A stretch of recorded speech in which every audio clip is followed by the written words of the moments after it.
and all of those things that we went through that we could laugh at when to escape the the hunters. So Madeline is very special, and all those people that she represented, because she was more than just Madeline. She herself was a movement.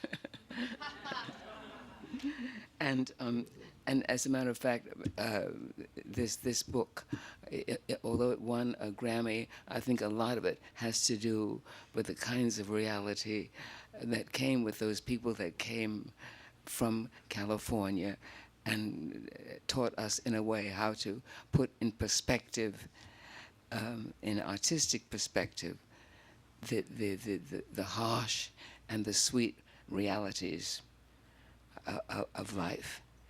And I'm happy that it won a Grammy, but I was surprised too, because at the time that Madeline, those days of struggle were hard, and people didn't work. And I think, and I'm reminded, I know this is a happy time, but I think about the people who couldn't make a living and who couldn't, and some people to whom death came, and who lost everything, and it was a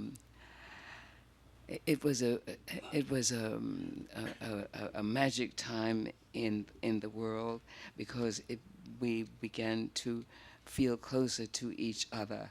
We began to see how we were connected across this world. And one of the ambitions that spurred by people like Madeline was this coalition of women. She made me dream. It was people like Madeline who made me dream dreams of, and I wrote this poem that I'd like to share with you, because if Madeline were here, we had talked about this too, because we had thought about forming such a coalition of women. And calling all, and I thought about, it came from call for Philip Morris, call for Philip Morris.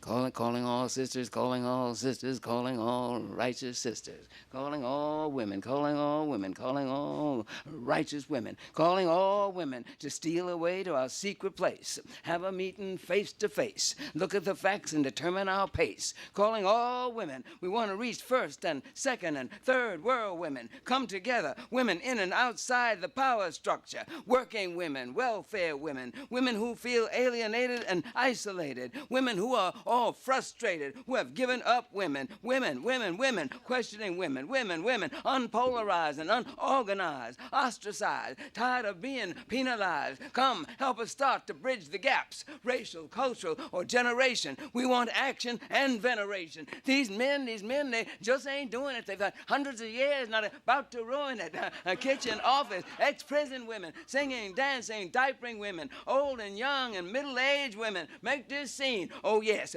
and bring your lunch. Problems, common problems that we make and cause each other. Sister, daughter, old grandmother, female child, you can bring your little brother. Saddle your mule, grab a cab, bike it, limo, or pick him up and lay him down. Democracy or socialism, feminism, communism, here and now, or futurism, we just can't afford a schism. We got to get together or die. Now is the time for evolution. Let's all search and find solution for how we'll make that next revolution or die. Oh yes, and don't forget your lunch.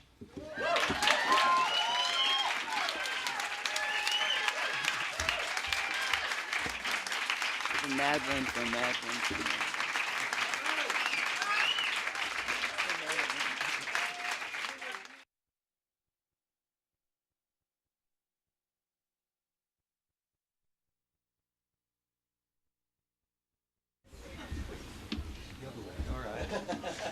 Yeah, a long time ago, Madeline,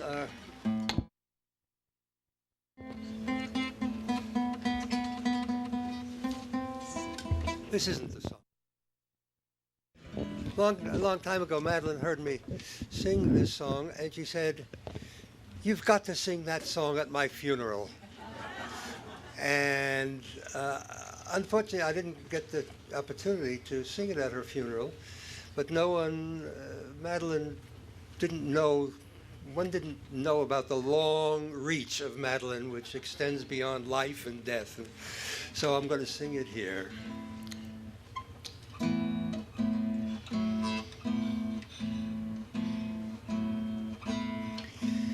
They used to tell me I was building a dream, and so I followed the mob. When there was earth to plow or guns to bear, I was always there, right there on the job. They used to tell me I was building a dream with peace and glory ahead. So why should I be standing in line, just waiting for bread?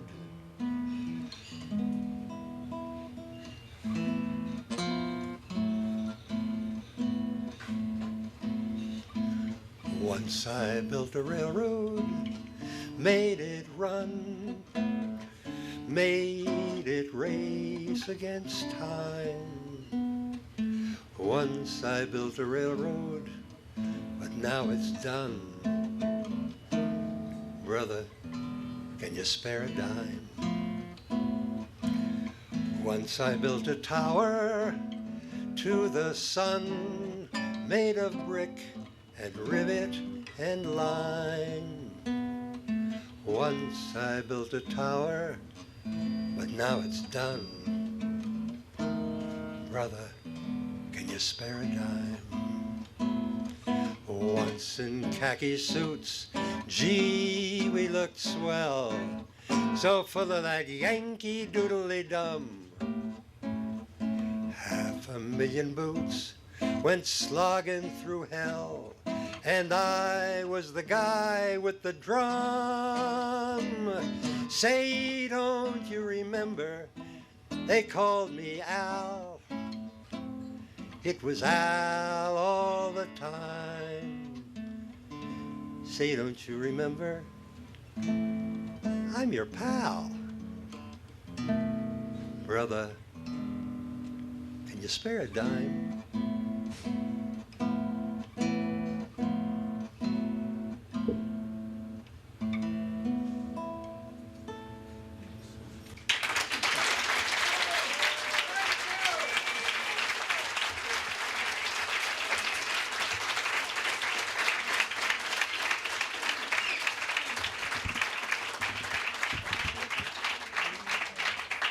And Lee Grant, are you? Thanks.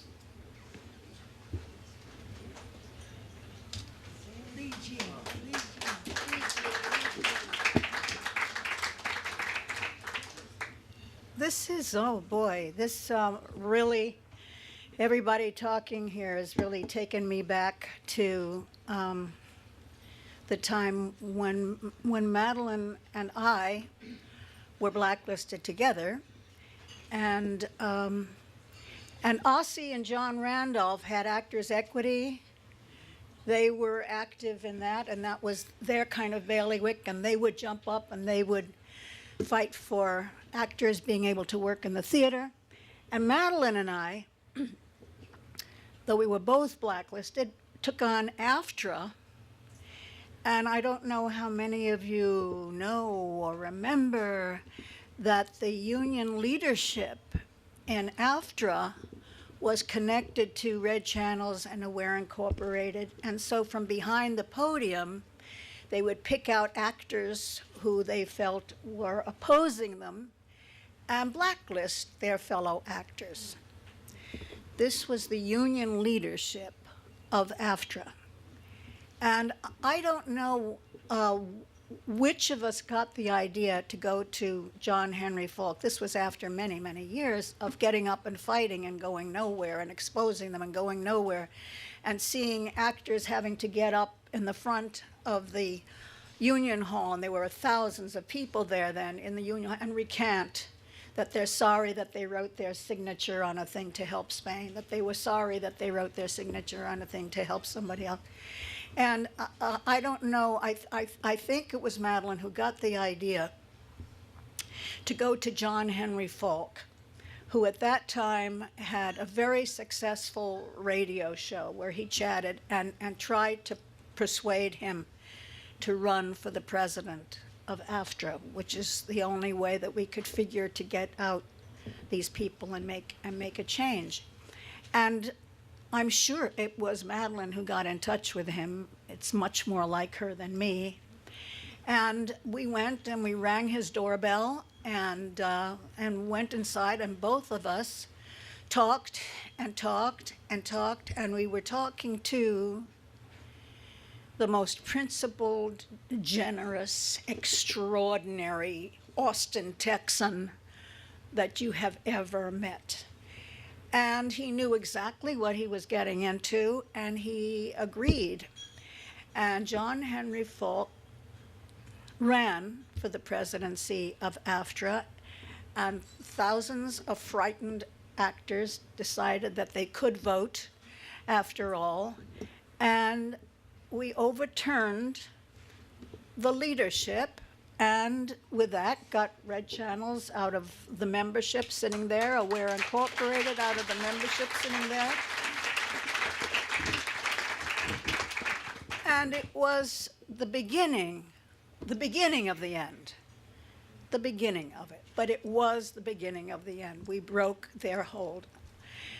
What I wanted to do today, the last time that next to last time that I saw Madeline, there was a symposium on the blacklist at Lincoln Center, and she read some of her testimony in front of the Un-American Activities Committee. It was so wow. I asked Lisa if I could read the Un-American Activities Committee guys, and she could read. And this is just a page. This is about her education, but it kind of opens your eyes to what was going on there. I don't even begin to fill her shoes, but I will do this anyway, because I kind of sound like her. Okay. Start. I am an actress. Would you tell the committee, please, what formal educational training you've had? New York City Public Schools. I graduated from Walton High School with an award in social studies, and I took special courses at New York University in radio direction and production. Have you ever attended any other schools? That is the extent of what I would call my formal education. Have you attended any other schools? Could you be more specific? I can't recall. I can't make it any plainer than that. Have you attended any other schools? That is a very simple question, Mr. Chairman. She said she graduated from high school and took special courses of some kind, and now she has asked the question, did you attend any other schools? Mr. Shearer, I agree with my colleagues, and I think she should be directed to answer the question, Mr. Chairman. Chairman Walter, I direct you to answer the question. Do you have anything in mind?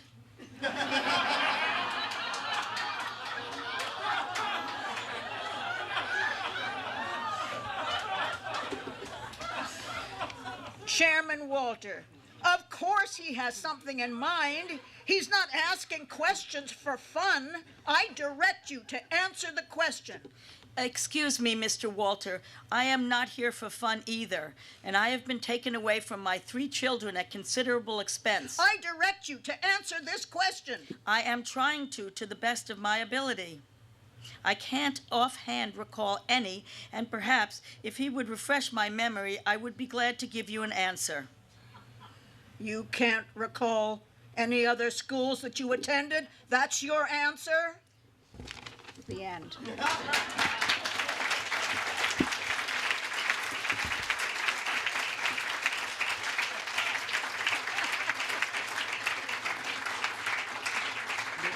Maybe seems to me it's the volume Okay. Okay. But Max is going to talk now, yes, and show the video. Yes, Max Gilford, Madeline's grandson, Max Gilford. Smirling? Yes. Yes. Max?